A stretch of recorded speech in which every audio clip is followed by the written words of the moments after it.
बॉलीवुड जगत से आज एक बहुत ही दुख भरी खबर सामने आई है।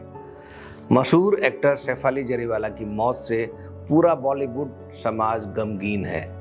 सैफ अली जरीवाला की मौत की जो वजह बताई जा रही है वो बताई जा रही है कि कार्डियक अरेस्ट से उनकी मौत हुई है। और कार्डियक अरेस्ट या हार्ट अटैक आजकल बहुत कॉमन हो गया है।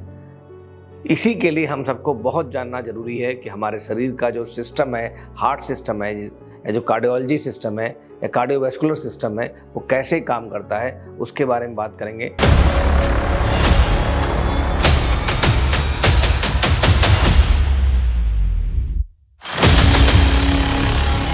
नमस्कार, मैं हूं डॉक्टर डी के Gupta, chairman Felix hospital Noida. आज हम आपको बताने जा रहे हैं कि हमारा दिल यानी कि हार्ट कैसे काम करता है और जब हार्ट अटैक आता है तो उस समय हमारे शरीर में क्या चेंजेस आते हैं।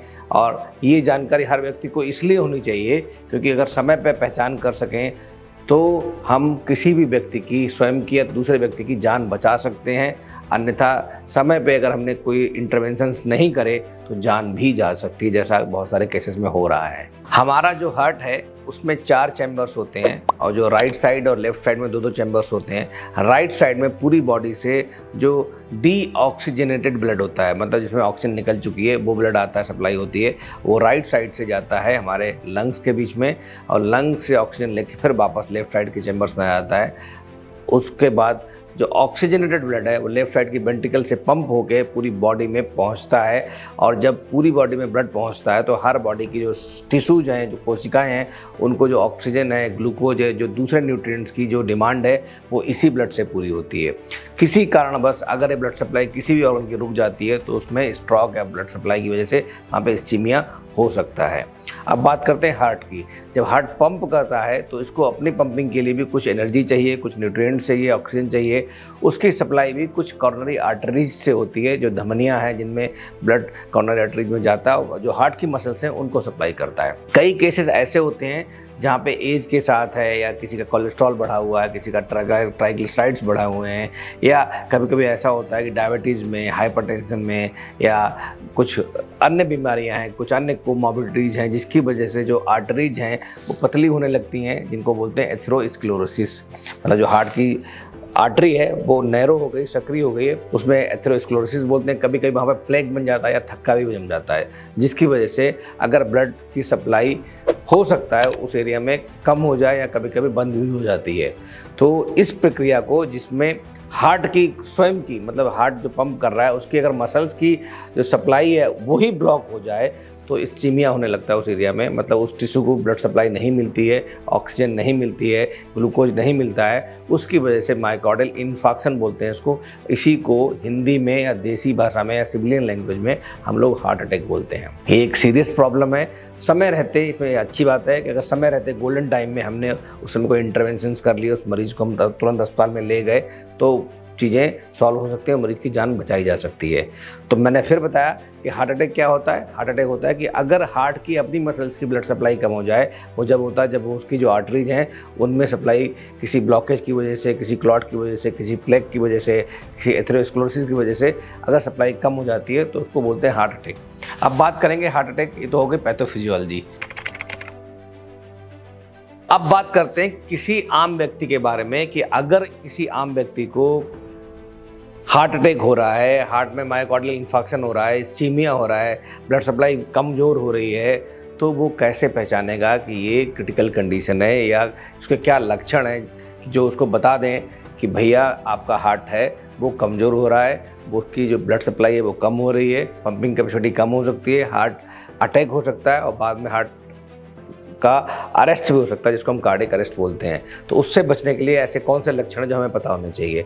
हम कई बार बात करते हैं, सबको पता है, लेकिन मैं फिर दोबारा बताऊंगा कि अगर चेस्ट में पेन हो रहा है, चलते चलते आपको लगता है कि चेस्ट में पेन हो रहा है, थोड़ा चलने के बाद आपको लगता है कि चेस्ट में दर्द होने लगा, और दर्द कैसा होता है, भारीपन जैसा होता है, कुछ लग रहा है, कुछ दबा रहा है, कोई आपको कुछ चुभने जैसा नहीं होता है, मस्कुलर पेन नहीं है, तो ये बिल्कुल भारीपन है, दबाव जैसा है, कुछ पत्थर जैसा रख दिया है, इस तरह का दर्द है। या तो लोकलाइज्ड एरिया में नहीं, नॉर्मली डिफ्यूज होता है, मतलब एक पिन पॉइंट नहीं कर सकते, जो डिफ्यूज एरिया में होता है, लेफ्ट साइड में हो सकता है, राइट साइड में हो सकता है, हार्ट बर्न की तरह कर सकता है, गैस्ट्राइटिस के लक्षणों से कंफ्यूज कर सकते हैं। और कभी कभी लेफ्ट साइड के हाथ में जा सकता है, इवन राइट आर्म में भी जा सकता है, और कभी कभी गर्दन में, इवन दांत में, जबड़े में जा सकता है, और बैक में भी जा सकता है। तो प्लीज़ अगर चेस्ट पेन हो रहा है और until and unless proved otherwise, मतलब जब तक ये प्रूव ना हो जाए कि हार्ट का पेन नहीं है, तब तक उसको हार्ट का पेन ही माने, और ईसीजी या जो दूसरे टेस्ट हैं डॉक्टर बता रहे हैं उनको जरूर करा लें, उसको रूल आउट कर दें। तो ये पहला सिम्टम बताया चेस्ट पेन। दूसरा क्या, घबराहट हो रही है या ब्रीदिंग डिफिकल्टी हो रही है, मतलब चलने फिरने में सांस फूल रहा है आपका। नॉर्मली पहले सांस नहीं फूलता था, लेकिन अब तो सांस फूलने लगा है, थोड़ा चलने में भी सांस फूलता है, सीढ़ियाँ चढ़ने में सांस फूल रहा है, वॉक करने में सांस फूल रहा है, रन करते हैं, स्विमिंग करते हैं, अगर आपको लग रहा है सांस फूल रहा है, कोई स्टेनोस एक्सरसाइज कर रहे हैं, ट्रेडमिल कर रहे हैं, पहले आपको नहीं दिक्कत हो रही थी लेकिन अब दिक्कत शुरू हो गई, तो ये हो सकता है अर्ली साइन हो। हार्ट आपको सिग्नल दे रहा है कि आपके हार्ट की जो ब्लड सप्लाई है वो कम हो रही है, इसमें आपको तुरंत अपने डॉक्टर से मिलने की आवश्यकता है। इसके अलावा और क्या सिम्टम हो सकते हैं, पसीना खूब सराहना, घबराहट होना, बेचैनी होना। और क्या हो सकता है कि पैल्पिटेशन, मतलब हार्ट की बीट्स बढ़ रहे हैं, जो आपको फील हो रहा है कि आपका हार्ट बीट कर रहा है या तेज़ी से बीट कर रहा है। तो मैंने फिर बताऊंगा, रिपीट करूंगा, सिम्टम्स क्या हो सकते हैं कि अगर चेस्ट पेन हो रहा है, मतलब छाती में दर्द हो रहा है, सांस में तकलीफ हो रही है, सांस फूल रही चलने फिरने में, या आपको जो चेस्ट पेन हो रहा है वो लेफ्ट साइड में या राइट साइड में जा रहा है, ऊपर की तरफ जा रहा है या बैक साइड में जा रहा है, या घबराहट हो रही है, पसीना आ रहा है, बेचैनी हो रही है, और महिलाओं में खासकर कभी कभी उल्टी या वॉमिटिंग हो सकती है, या पेट दर्द हो सकता है। तो ये सिम्टम्स भी हो सकते हैं हार्ट अटैक के। अगर ऐसे सिम्टम्स आपको या किसी व्यक्ति को आ रहे हैं जो आपके आसपास है, तो कृपया करके इसको अलार्मिंग माने और तुरंत अपने डॉक्टर से संपर्क करें। अब बात करते हैं कि हार्ट अटैक के क्या क्या रिस्क फैक्टर्स हो सकते हैं। मतलब हार्ट की बीमारियां जो होती हैं बहुत कॉमन है और नॉर्मली उनकी वजह से ही हार्ट अटैक होता है। तो ऐसे कौन से रिस्क फैक्टर हैं जो आपके हार्ट को प्रॉब्लम क्रिएट कर सकते हैं। पहला, जो कोमॉर्बिड कंडीशंस हैं बहुत सारी, कौन कौन सी, जैसे डायबिटीज़ है। इंडिया में इस समय डायबिटीज़ के मैक्सिमम पेशेंट्स हैं, मतलब दुनिया भर में, विश्व भर में इंडिया को डायबिटीज़ की कैपिटल कहा जाता है। और डायबिटीज़ में साइलेंट हार्ट अटैक होता है। मतलब एक और प्रॉब्लम है कि डायबिटीज़ में बहुत बार सिम्टम्स भी नहीं आते हैं, रात को व्यक्ति सोता है और सुबह उसकी डेथ हो जाती है, रात को पता भी नहीं चलता है। तो साइलेंट हार्ट अटैक डायबिटीज़ में बहुत कॉमन है। तो डायबिटीज़ एक बहुत बड़ा रिस्क फैक्टर है। ओबेसिटी, मोटापा बहुत बड़ा रिस्क फैक्टर है, क्योंकि जो ओबेसिटी से हाइपरटेंशन होता है, डायबिटीज़ होती है। इसके अलावा और ट्राइग्लिसराइड्स बढ़ते हैं, कोलेस्ट्रॉल बढ़ता है, और वो भी एक बहुत बड़ा रिस्क फैक्टर है जिसकी वजह से हार्ट की समस्याएं, हार्ट की बीमारियां होती हैं। तीसरा क्या है, हाइपरटेंशन, मतलब हाई ब्लड प्रेशर होना। आजकल बहुत सारे व्यक्ति, मतलब हर चौथा व्यक्ति इंडिया में देखा जा रहा है जिसको ब्लड प्रेशर की बीमारी है। तो ये बहुत बड़ी समस्या होगी, जिसकी वजह से क्या होता है, हमारी जो हार्ट की मसल्स हैं वो मोटी हो जाती हैं, उनकी हाइपरट्रॉफी हो जाती है। उसकी वजह से भी हार्ट की ब्लड सप्लाई कभी कभी कंप्रोमाइज़ हो जाती है, उसकी वजह से हार्ट अटैक हो जाता है। इसके अलावा और क्या कॉमन कॉज है, अगर घर में फैमिली हिस्ट्री है आपके तो आप हाई रिस्क पे हैं। टाइप ए पर्सनालिटी है तो आप हाई रिस्क पे हैं। इसके अलावा अगर आपका ट्राइग्लिसराइड लेवल बहुत बढ़ा हुआ है, मतलब 300-400 से ज़्यादा है, तो आपको डॉक्टर को तुरंत दिखाना चाहिए उसको कम करने के लिए। कोलेस्ट्रॉल लेवल बढ़ा हुआ है आपका, तो भी एक हाई रिस्क फैक्टर हो सकता है। स्मोकिंग करना बहुत बड़ा रिस्क फैक्टर है हार्ट की बीमारी के लिए, बिकॉज स्मोकिंग से क्या होता है, जो आपकी आर्टरीज होती हैं, जो अंदर की उनकी लाइनिंग होती है वो डैमेज हो जाती है, वहाँ पे इन्फ्लेमेशन हो जाता है, उसकी वजह से प्लेक्स बन जाते हैं, और वो प्लेक्स क्या करते हैं, आर्टरीज की सप्लाई को ब्लॉक कर देते हैं, उससे भी इस्चीमिया हार्ट अटैक हो सकता है। तो स्मोकिंग एक हम लोग सोचते हैं कि लंग्स की बीमारी के लिए हानिकारक है, बट ये हार्ट के लिए भी उतना ही या उससे ज़्यादा हानिकारक है। इसके अलावा और क्या बहुत इंपॉर्टेंट चीज़ें, स्ट्रेस। इस समय हम दुनिया में हर व्यक्ति को देख रहे हैं, मेंटल स्ट्रेस है, एंजाइटी है, डिप्रेशन है, हाई ब्लड प्रेशर है, या जो उसको पैल्पिटेशंस हो रहे हैं। तो बहुत सारे सिम्टम्स हैं जो स्ट्रेस के, जो समय दुनिया भर में कॉमन है। तो अगर आपको कोई भी स्ट्रेस है, चाहे वो फैमिली का स्ट्रेस हो, पर्सनल स्ट्रेस हो, प्रोफेशनल हो, कैरियर का हो, या किसी वर्क प्लेस पे आप काम कर रहे हैं वहाँ पे बॉस से स्ट्रेस हो, तो बहुत सारे मल्टीपल फैक्टर्स हैं जिसकी वजह से स्ट्रेस हो सकता है। ये बहुत बड़ा कॉमन है हार्ट अटैक का। और इस समय जो हार्ट अटैक हो रहे हैं कोविड के बाद, उसमें एक बहुत सिग्निफिकेंट रोल निभा रहा है। मैं फिर बता रहा हूँ, तो इसलिए आप स्ट्रेस को कम करें, दोस्तों से मिलें, फैमिली वालों से मिलें। अगर आपको कोई ऐसे सिम्टम्स आ रहे हैं, डॉक्टर से संपर्क करें। ऐसे बहुत सारे नेटवर्क बन चुके हैं, बहुत सारे ग्रुप्स बन चुके हैं, सपोर्ट ग्रुप्स हैं जिनमें आप जाके हेल्प ले सकते हैं। और क्या चीज़ हो सकती है, एक बहुत बड़ा कारण है जो इस समय उभरते भारत में बहुत सारी बीमारियों की जड़ बन चुका है, बहुत सारे लोगों के करियर और फैमिली को तबाह कर रहा है, वो है ड्रग अब्यूज़। ड्रग अब्यूज़ भी एक बहुत बड़ा कारण है हार्ट अटैक का। तो मैंने बहुत सारी चीज़ें बता दी आपको, ये सारे रिस्क फैक्टर्स थे हार्ट अटैक के। अगर इनमें से कोई भी रिस्क फैक्टर आपकी या आपकी किसी फैमिली मेम्बर में या किसी फ्रेंड के अंदर है तो कृपया करके उसको तुरंत पहचानें, उसको आइडेंटिफाई करें, कैप्चर करें और उस पर काम करना शुरू कर दें। लाइफस्टाइल चेंजेस करके, दवाइयाँ लेके, डॉक्टर से मिलके, चेकअप करा के, अगर ये आप ध्यान तुरंत दे देंगे तो आपके रिस्क फैक्टर्स को मिटिगेट कर सकते हैं और हार्ट अटैक की संभावना या कार्डियक अरेस्ट की संभावना को बहुत कम कर सकते हैं। अब बात करते हैं कि हार्ट अटैक में और कार्डियक अरेस्ट में क्या अंतर होता है। बहुत सारे लोग हार्ट अटैक को और कार्डियक अरेस्ट को सेम समझते हैं और उसकी वजह से बहुत बार डिफ्रेंशिएट नहीं कर पाते कि दोनों में क्या अंतर है। हार्ट अटैक जैसे मैंने बताया, जब हार्ट की ब्लड सप्लाई कम हो जाए, कॉर्नरी आर्टरीज में कोई प्लेग बन जाए, कोई एथेरोस्क्लेरोसिस हो जाए, उसकी वजह से एंजाइना हो और बाद में वो सप्लाई इतनी कम हो जाए कि वहाँ पे जो हार्ट की जो पंपिंग कैपेसिटी है वो ना हो पाए, मायोकार्डियल इन्फेक्शन हो जाए, तो उस समय हार्ट अटैक शुरू हो जाता है। उसको हम हार्ट अटैक बोलते हैं या मायोकार्डियल इन्फेक्शन डॉक्टर्स अपनी भाषा में बोलते हैं, इसको MI भी बोलते हैं। अगर इस समय इंटरवेंशन नहीं लिया गया, बिकॉज ये गोल्डन टाइम है, इस समय क्या कर सकते हैं, तुरंत पेशेंट को इमरजेंसी में ले जाएं, उसका ECG कराएं, ट्रॉपाई टेस्ट कराएं, CPK MB जो भी टेस्ट डॉक्टर बताए तुरंत टेस्ट कराना है, इको कराना है। वो कराने के बाद अगर कुछ इंटरवेंशंस करना है, जैसे एंजियोग्राफी कराना है, एंजियोप्लास्टी कराना है, तो उसको करके तुरंत जान बचाई जा सकती है।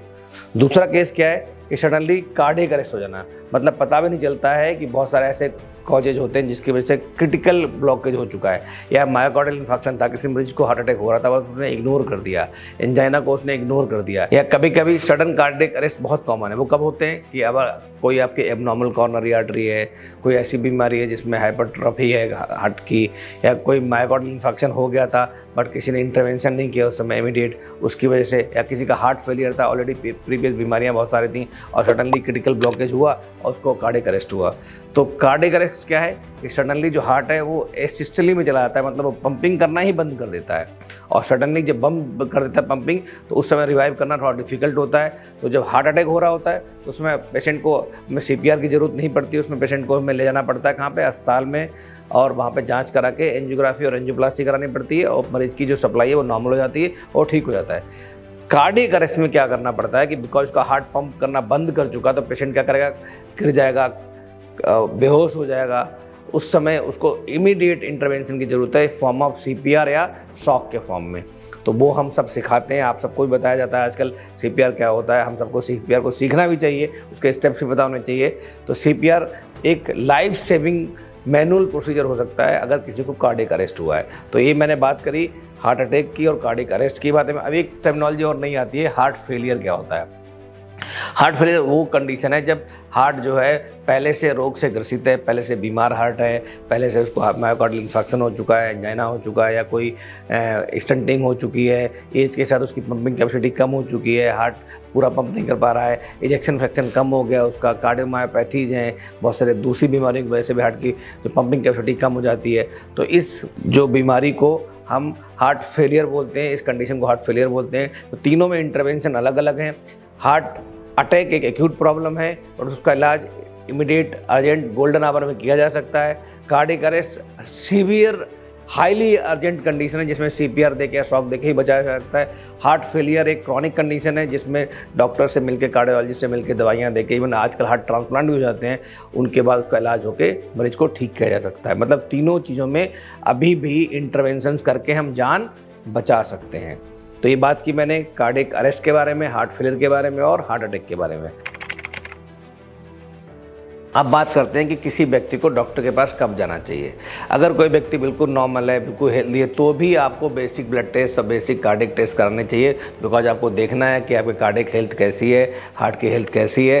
क्योंकि बहुत बार कुछ एबनॉर्मल प्रॉब्लम होती हैं, कुछ जेनेटिक प्रॉब्लम्स होती हैं जो पता नहीं होती हैं, कुछ एबनॉर्मल कॉर्नरी आर्टरीज होती हैं वो आपका बेसलाइन टेस्ट करने से पता लग जाता है कि आपकी हार्ट हेल्थ कैसी है, आपको क्या लाइफस्टाइल चेंजेस करने हैं, कोई इंटरवेंशन तो नहीं कराना है।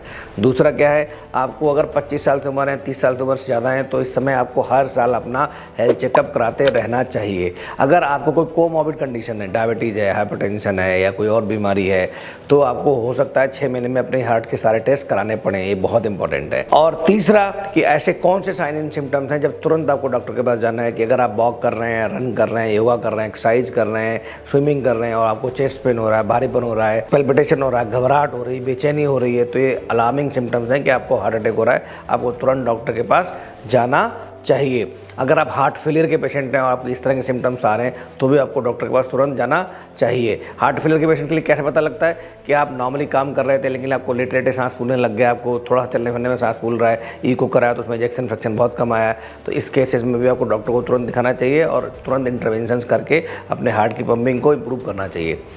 जो सडन कार्डियक अरेस्ट होता है उसके अंदर मरीज कुछ नहीं कर सकता है। आपके जो आसपास के लोग हैं उनको तुरंत उसको एक ऐसी जगह ले जाएं जहाँ पर वेंटिलेशन अच्छा हो, हवा अच्छी आ रही हो, फर्म सरफेस पे लिटाना है, उसको सीपीआर करना है, सीपीआर का उसको रिवाइव करके तुरंत हॉस्पिटल में शिफ्ट करना है। उसमें मरीज को कुछ नहीं करना है, जो आसपास के लोग हैं उन्हीं को उसको बचा के सीपीआर करके इमीडिएट नियर बाय हॉस्पिटल में शिफ्ट करना है, सो दैट वहाँ पर इंटरवेंशन करके उसकी जान बचाई जा सके।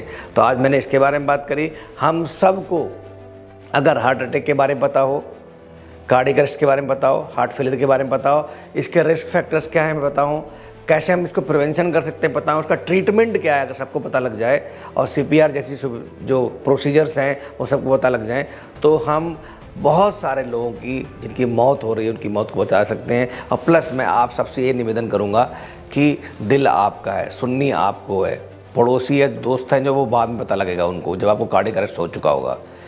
तो अगर आपको दिल कोई ऐसे सिग्नल दे रहा है जो एबनॉर्मल है, सिग्नल मतलब सिम्टम्स ऐसे बता रहा है जिसमें चेस्ट पेन है, हैवीनेस है, भारीपन है, घबराहट है, पैल्पिटेशन है, या आपको सांस फूल रही है, कोई नए सिम्टम्स हैं, हार्ट बर्न जैसा हो रहा है, तो प्लीज़ इसको इग्नोर ना करें। हम बहुत बार सोचते हैं ये मैंने कुछ टिक्की खा ली, मैंने कुछ बाहर का खा लिया, मैंने कोल्ड ड्रिंक पी ली, मैंने रात सोया सही से नहीं, मैंने ओवर ईटिंग कर ली, इसकी वजह से ऐसे सिम्टम्स आ रहे हैं और ठीक हो जाएंगे, दवाई ले लूँगा, चेक करा लूँगा बाद में।